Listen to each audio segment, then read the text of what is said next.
WATSAN seeks to transform the poorest communities of 2 districts in South West Uganda with a population of some 550,000 people. Most of these people live in rural areas, devoid of tarmac roads, and survive through subsistence farming. Since 1985, around 200,000 people have had their lives transformed through the accessible provision of safe water, improved sanitation, and hygiene education. From 2002, WATSAN Uganda, UK support, has been raising funds from voluntary sources to support the Ugandan team on the ground in the execution of their work. All our programme has been set within a Christian holistic development framework in local partnership with the church in Uganda.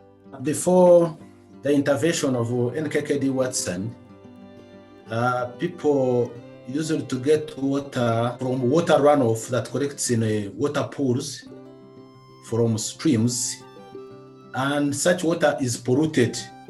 When you go to the rural communities, they have pit latrines. They are dirty and not well cared for.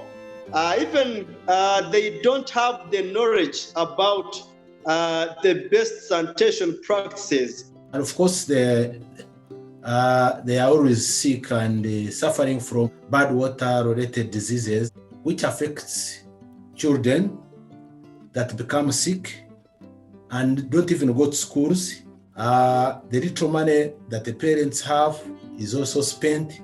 There is no income generation, and the families will remain in poverty. Water systems are put in place which produce or supply clean and safe water. It's not only the work of the funders, but to have the involvement of communities that give a contribution in terms of manual labor and the cost of local construction materials. In the beneficiary community, whenever we go there and we do sensitization, you see an uplifting in the sanitation and hygiene levels. When there is a good supply of safe and clean water, people will no longer suffer from water-related diseases. And this means they will have enough time and energy to do useful work. Children will go to school and study.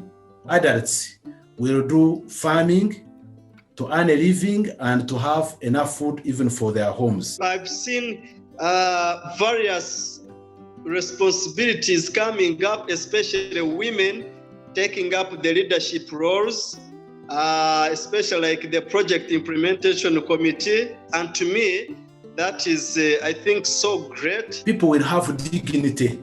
They will wash their clothes regularly. They will bathe more frequently. Happy, and people will be dignified in their living. Life will be better. It has raised the sense of co-funding, I may call it that, using the locally available sources. That blesses my heart. People developing that sense of ownership and, they want to even raise money that they can use as their community contribution.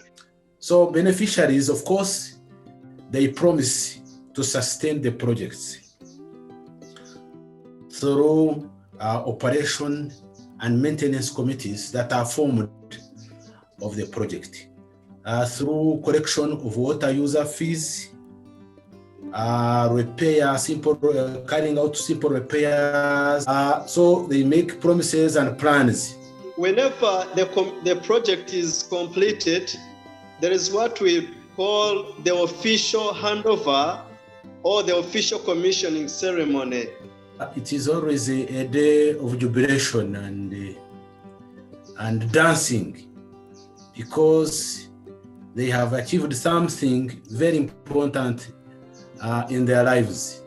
It's going to motivate and improve their way of living economically and even spiritually and socially. There is life in fullness. So what makes me happy? It is seeing the generous people.